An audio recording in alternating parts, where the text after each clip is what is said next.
Okay, let's do revision on isotopes. Isotope, do you know how to define isotopes? So you need to tell me about the number of protons, the same number of protons, but different number of neutrons. Okay, no? Different number of neutrons. Okay, so isotopes are different atoms from the same element. The element is the same, like carbon 12, carbon 13, carbon 14. Same element. Carbon 12 is different atom compared to carbon 13. Carbon 13 is different atom compared to carbon 14. So understand this statement or no? So we say isotopes are different atoms from the same element, all right? Different atoms, you have S because it's different, okay or no? And then from the same element only one type. So element don't put S there. I know that science student, your English is not that good. I don't think your English is not that good, but be careful with your grammar, okay? Different, you have a plural, different atoms of the same element, no S anymore, okay? With same proton number and different nucleon number, yeah, correct. Nucleon numbers, all right? When you have different, it's plural. Or you don't want to say number, 你不要讲号码, okay? You want to say bilangan, 几个. Okay, different atoms, isotopes are different atoms of the same elements that has the same number of protons, but different number of protons, but different numbers of neutrons. Proton, if you say about the number of particles, proton and neutron. If you talk about proton number, then you talk about nucleon number. Understand? So you make them, we say, as a pair. If you talk about same proton number, then you have to talk about different nucleon number. Don't do neutron number. PC student, you have neutron number, right? But for us in chemistry, we only have nucleon number above, 那个 A formula 上面是 A 上面 Z，A 是那个 A 是那个 relative mass, right? Relative mass is included the total mass of the neutron and proton.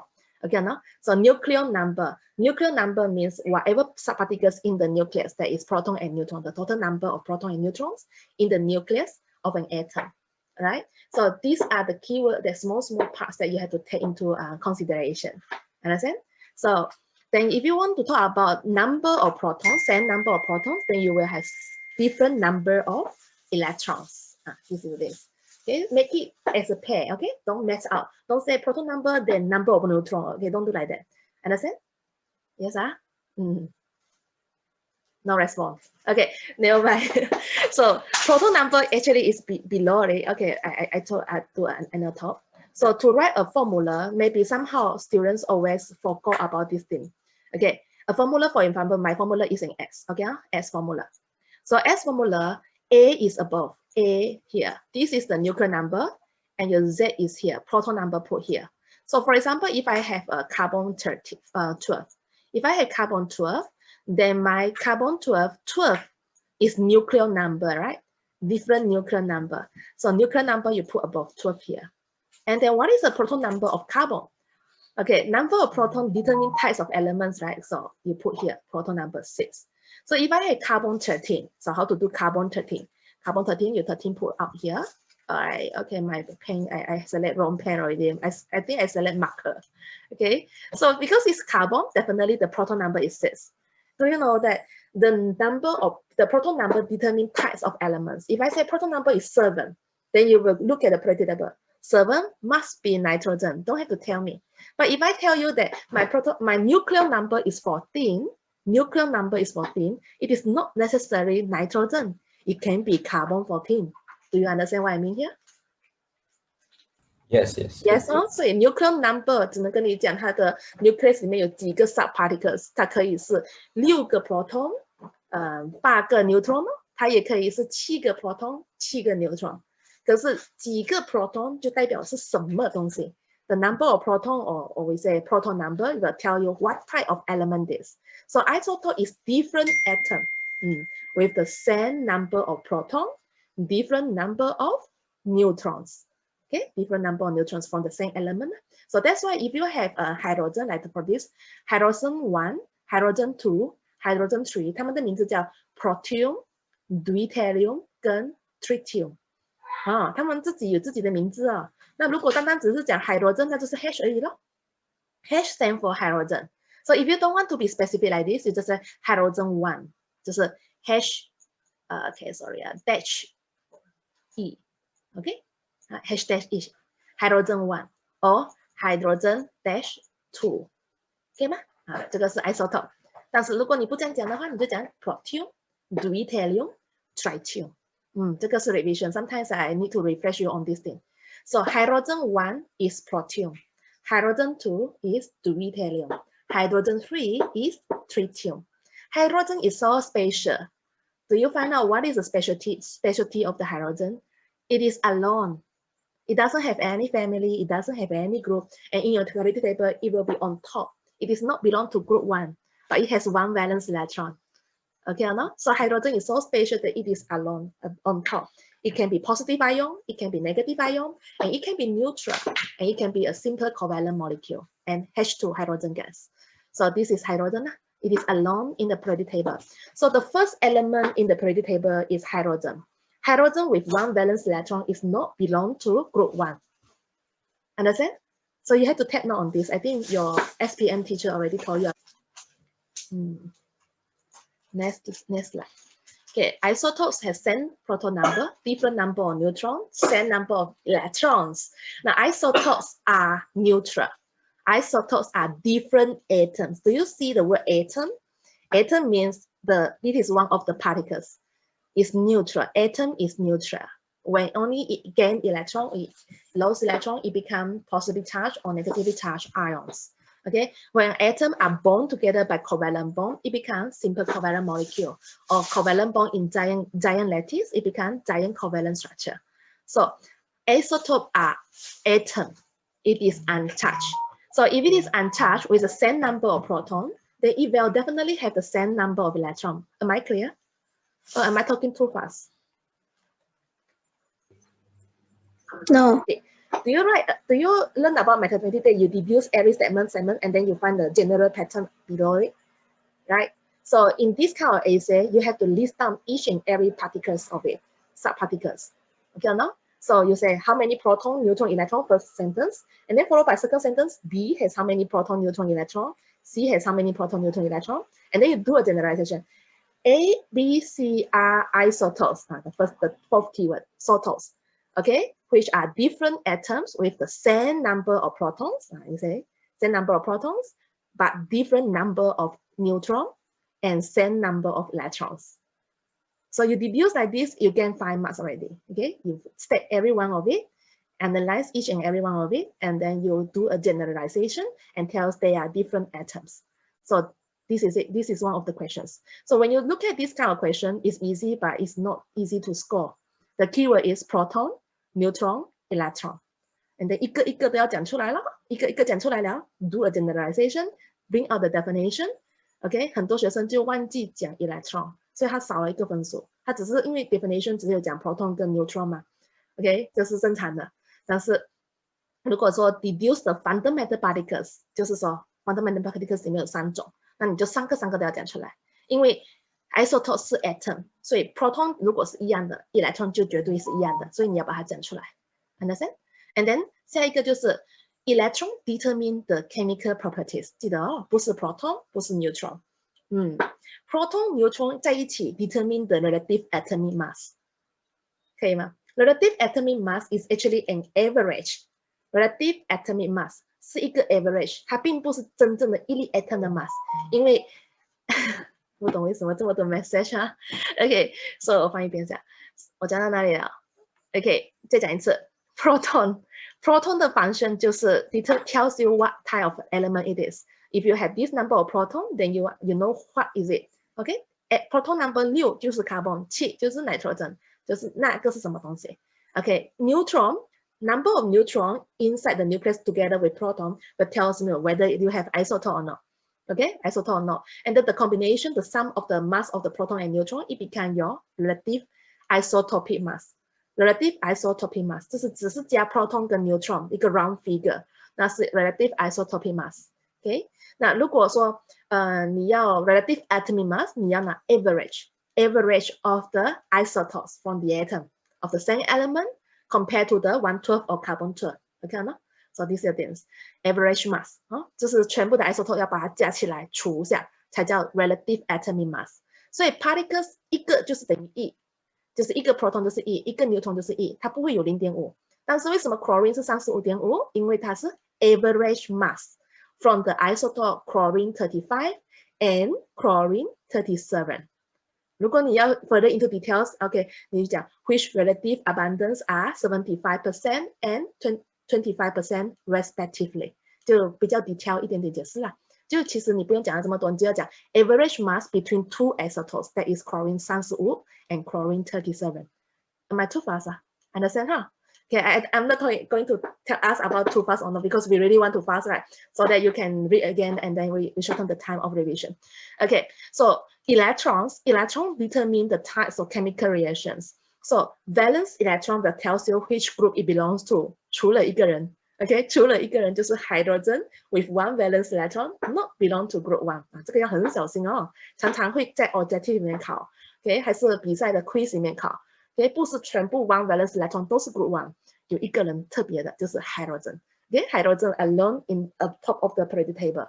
Okay, so group one elements start from period number 2, lithium, sodium, potassium, 等等下去。Right? So if you have same number of valence electron, okay, definitely most of the time you will have same chemical properties. Same chemical properties because the transfer of electron will cause the chemical reaction to occur. So number of valence electron will determine what types of chemical properties.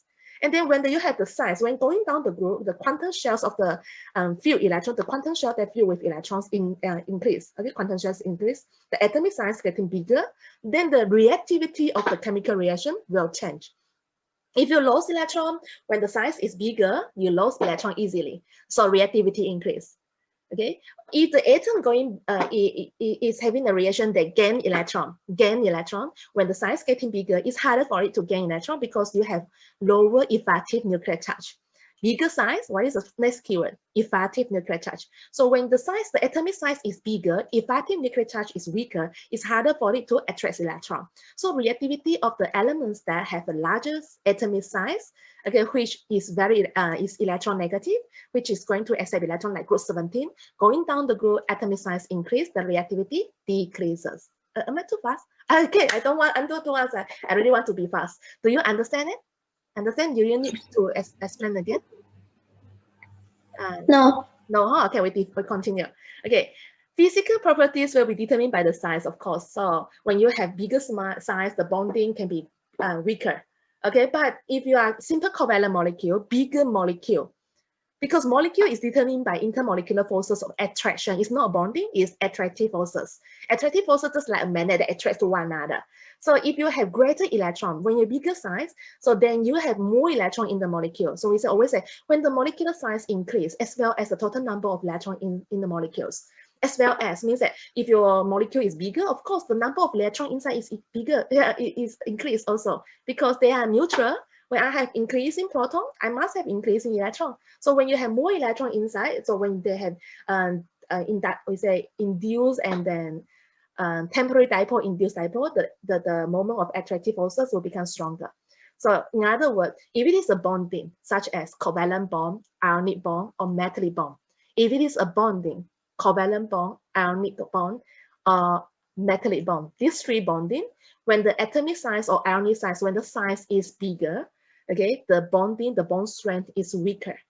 Okay, bond strength is weaker. But if you are simple covalent molecule, you will be interacted by intermolecular van der Waals forces of attraction.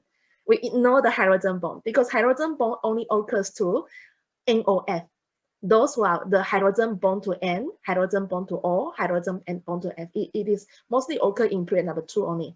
Okay, it doesn't occur to most of the simple covalent molecules. So most of the time we use van der Waals forces for simple covalent molecules. So for the simple covalent molecules, when you're going down the group or whatever, like chlorine, fluorine, chlorine, bromine, iodine, okay, the molecular size getting bigger. The intermolecular forces of attraction between the molecules will become stronger. Okay, stronger. So more heat is required to do anything only to break the intermolecular forces. So you change from gas to liquid to solid. However, if you are metallic bond, when you go from the lithium to sodium to potassium, what you learn in Form 4, okay, it becomes softer. Why? Because when the atomic size getting bigger, metallic bond between the atoms in the metallic lattice is weaker. So soft, so it becomes soft. So you can easily cut it with knife. Okay, this one you learn in your Form 4, right? So it's that when you involve bonding, okay, when the size getting bigger, the bond will decrease or become weaker, or less energy is required. Okay, ionic bond also the same. But be careful with ionic bond. When you talk about ionic bond, you talk about the particles are oppositely charged ions. So it's no longer atomic size. Okay, metallic bond, covalent bond, you still use atomic size because the particles in giant covalent structure are still in atoms, share the valence electron, right? Share the valence electron by orbital overlapping. This is covalent bond. But if you share the valence electron by only donated to the sea of electron clouds, or sea of electron one, I forgot already. Sea of electrons, right? The valence electron, that is metallic bond. They are still exist as an atom. So when they are still exist as an atom, so metallic bond is atom. The particles in metallic bond is atom. The particle in giant covalent bond is atom. Okay, so when the atomic size getting bigger, covalent bond is weaker. Okay, of course you have some keyword behind it. Okay, do I need to explain the keyword behind it? Okay, I do it. When for the covalent bond, where atomic size is bigger, so covalent bond length is longer, right? Bigger size, so the length will become longer. Covalent bond length longer, the bond energy is lower. Bond energy means the energy required to break the bond is decreasing. Then next keyword is less heat is required to break the bond. Hence, covalent bond is weaker. Okay, so if you're only in the structure, you just go to two keywords enough to say atomic size is bigger, weaker covalent bond. That's it. If you essay, of course, you elaborate. Atomic size is bigger, covalent bond length longer, bond energy decrease lower, less energy required to break the bond. Hence, covalent bond decrease. So in essay, of course, you have to write in a paragraph, so you have more things to elaborate.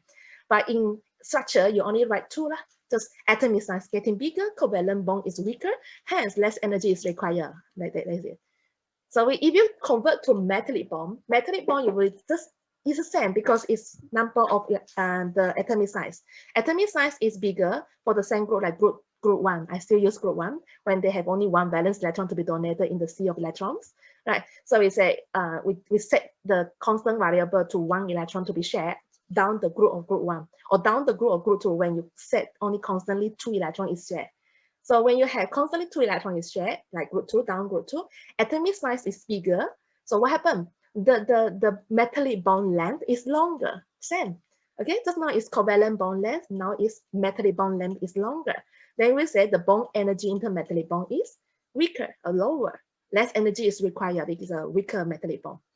Okay, so if it is structure, only two keywords. Atomic size is bigger, weaker metallic bond. Less energy is required to break it. Wow, I have only 10 minutes left. I haven't even entered the mass spectrometer. Okay, never mind. I will do like this. We end in 10 minutes. Okay, so these are things, and then we talk about ionic bond. When you talk about ionic bond, you have to talk about ionic size. You no longer talk about atomic size. Ionic bond is the strong electrostatic forces between the oppositely charged ions. Oppositely charged ions, one is positive charge cation, or another is negative charge anions. So when you talk about ionic bond going down the group, you say ionic. If ionic size is increasing, so what happens? Same. When the ionic size is increasing, then the radius between the ionic, we say the ionic bond length, it also increase, isn't it? So also it becomes weaker and less energy is required for the ionic bond. But ionic bond also determined by the charge, because the charge is the one of the factor that determine the strength of the ionic bond. So I will expand further about ionic bond because it is directly proportional to the charge, right? Okay, the higher charge, the stronger ionic bond, and then inversely proportional to the size of the ions. So we say smaller ions, stronger ionic bond. These are things.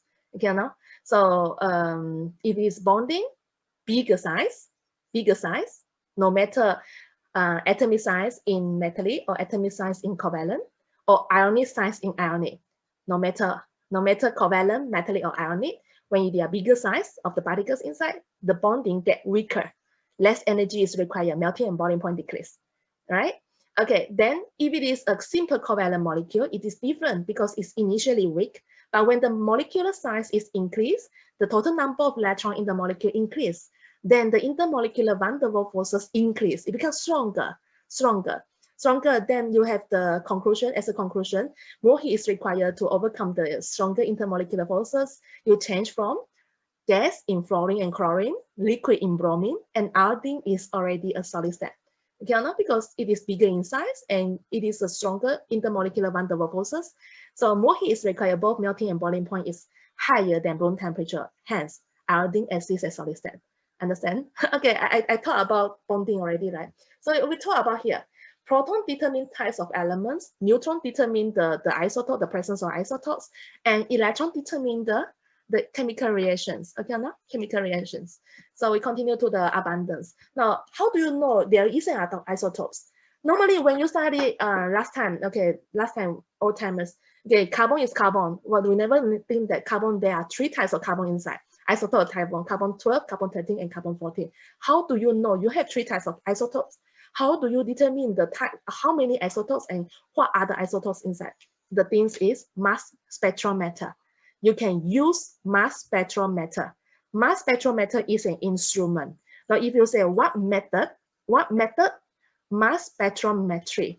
Mass spectrometry is method.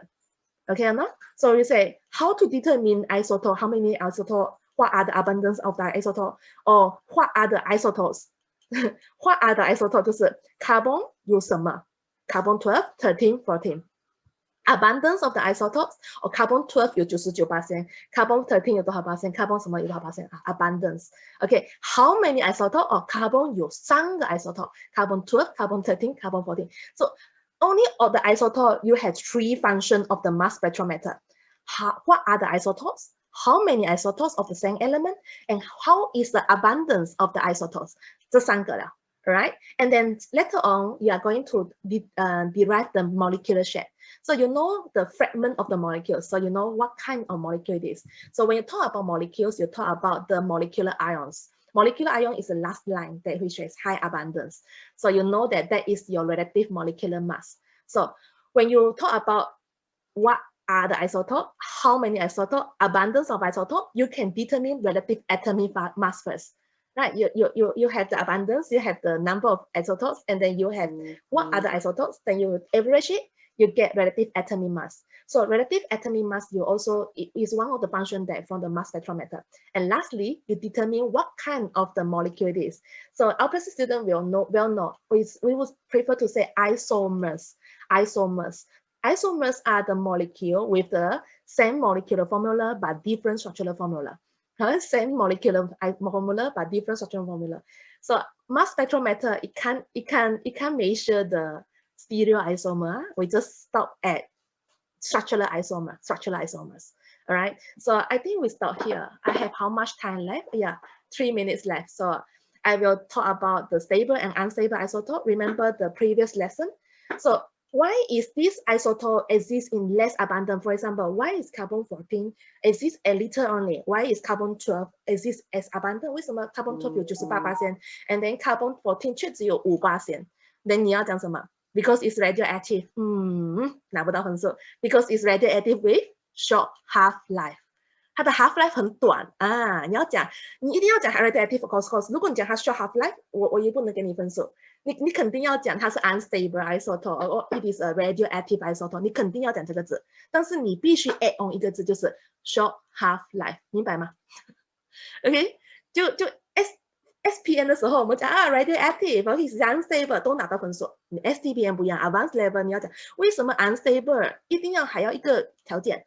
如果你的 half-life 很长的话，1000年才 decay 一次的话，我看我们要死过10轮，100岁死一次，死过10轮我们才看到它少一半，你明白吗 ？So 我们一定要讲 is radioactive or it is radio isotope or it is unstable isotope with 一定要进这个 criteria short half-life. So it exists as a little bit only.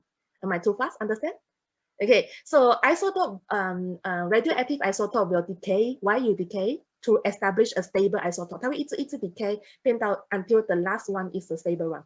Okay, no? So isotope decay, you have 3 times of, I think 3 alpha, beta, and gamma. Gamma 最容易了 alpha, beta 背一下就好了 yeah, alpha particles, beta particles, and gamma are rares. Okay, no? So 全部都有 gamma 的 Okay, and then you have the this one you have to analyze yourself. If you have any question, okay, you must approach me because this is basic. Okay, this is Bell stability. When it is proton number from 1 to 20, it is the same. Okay, 1-to-1 ratio. But if you increase more than 20, so you need more neutron in the nucleus, okay, to remain the stability of the nucleus. Okay, remain the stability of the nucleus. So this is the proton and neutron, okay, to determine what type of isotope it is. Isotopes, okay, isotope 有 stable 有 unstable, unstable 要有 short half-life, okay, no? So it decay spontaneously. Okay, so we continue to the next thing. Okay, so I think if you want to read through it, you will pause it. Okay, no? Okay, relative atomic mass. Okay, so you pause it and then you memorize the definition. The mole concept, a lot of you know how to do it, how to use it, but you don't know how to define it. It's pity if you lost this one mark. Definition, always the first and the easiest question that in each essay. Okay, defining. Okay, so you have to remember each and every specific condition on this thing. Okay, no? Mole concept of the solution. Okay, and then mass spectrometer. I might have time. Yeah, 1 more minute. Okay, I will be fast. How many steps in mass spectrometer? To remain the function of mass spectrometer, how many steps it is? You answer yourself. 5 steps. One is first, it is here. The sample inlet here. No matter you are solid, liquid, or gas. Okay, it will be vaporized by heating. Vaporized by heating. So first step, vaporization. No matter you are solid, liquid, gas, you vaporize by heating. If you already a gas, by heating, you gain more energy. Then you diffuse in. Where is my mouse? Okay, diffuse in. Do you know what is the word diffuse? Don't say move. Diffuse. When you say the word diffuse, we know that it will move from high concentration to lower concentration. Diffuse 这个字告诉你去 from higher concentration 去到 lower concentration. Okay, that diffuse. So we say the sample will vaporize by heating, first stage. Okay. Second, the gaseous 因为它已经变成 vaporize 变成 vapor it will diffuse the gaseous particles. Okay, no matter it's atom or ions or molecule. Okay, it will diffuse in. So diffuse in 不是 stage. Okay, second stage here. Okay, second stage is what? Bombardment by high energy electron. 为什么要撞？为什么 electron 要撞它？ So high energy from electron from hot filament. So why you need a high energy electron to knock out not the molecule or whatever vapor it is. Okay, you want to make it charge. Okay, 把它变成 charge. 所以 electron 被撞了，最外面的是什么？最外面的是 electron 吗？ Proton 跟 neutron 在 nucleus 在很里面哦，所以被撞是外面的 electron 可能会掉去1粒，或者掉去2粒，或者掉去很多粒，不管 ，OK。但是到了那个 machine 里面，它会帮你算了它除掉 charge。